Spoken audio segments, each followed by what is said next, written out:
In 2024, OnlyFans creators earned more than $6.6 billion, an amount that surpasses the entire revenue of the NBA. That's not just a number. It's a reflection of how deeply people are hooked.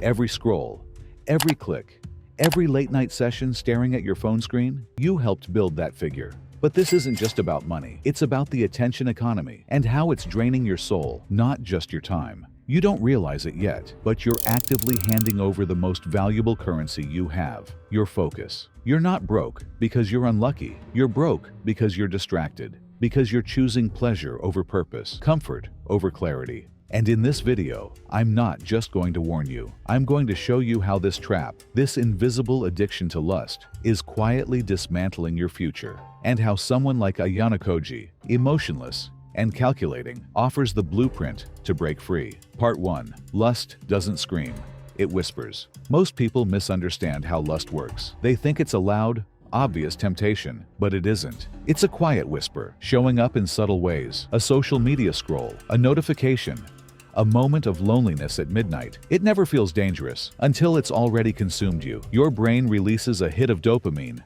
and rewards you for doing nothing. You're lying in bed, phone in hand, thinking you've relaxed, when really, you've just drained yourself of energy, willpower, and clarity. And the scariest part? You call it normal. This is exactly what Ayanokoji understands. He doesn't chase, he doesn't react, he simply watches, observes, calculates. While others give in to momentary feelings, he holds steady. That's why he never falls behind. That's why no one can predict him, because he's mastered the art of internal stillness. You think you're in control, but every time you surrender to lust, you're trading your future for a few seconds of emptiness. Part 2. What happens in the dark room? You think you're doing fine, but let's talk about what's really happening when you're alone in your room. It's 2 a.m., the lights are off, and your phone is glowing in your hand. You're scrolling through people you don't know, watching clips that were designed to trigger your urges, feed your instincts, and make you come back for more. You might even feel satisfied in the moment, but when the screen goes black,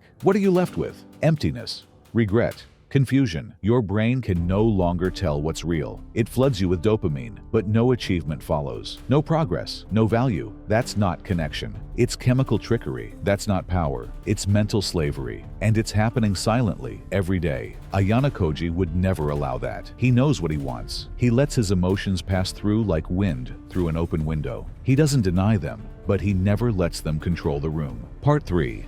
The spiral of weakness. Every time you surrender to instant gratification, you reinforce weakness. You become slower to act, quicker to quit, and harder to inspire. You start missing chances, not because you're incapable, but because you're exhausted from chasing illusions. It becomes a cycle. Indulge, regret, repeat. And while this continues, your dreams begin to die. Not loudly, but slowly. You stop dreaming big. You stop thinking you can be great. That is how lust kills a man. Not with a knife, but with slow decay. Do you really want to look back years from now and realize that the strongest years of your life were wasted behind a screen, following urges that left you hollow? Ayanokoji never lets himself get pulled into that spiral. He cuts emotional attachment with surgical precision. He walks alone, not because he's cold, but because he knows what distraction costs. Part 4. The hardest battle is the silent one. Everyone wants to be strong. Everyone talks about hitting the gym, building discipline, chasing success, but few talk about internal strength, the ability to say no to yourself when no one is watching.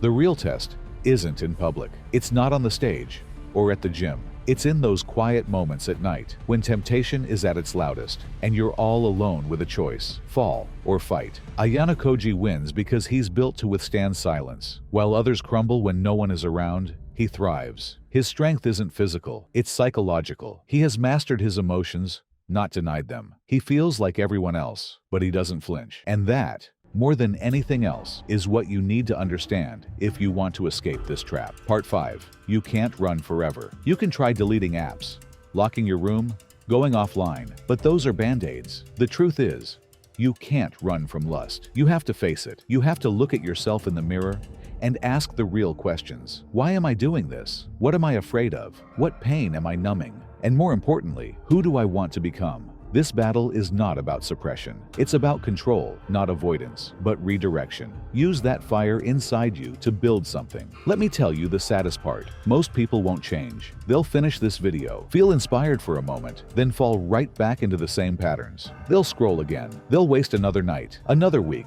another year. But you don't have to be part of that majority. You have a small chance right now. Don't waste it. Subscribe to Bookmark Guide for more mindsets like Ayanokoji's, more tools, more strategies, and more reminders that you were never meant to live average.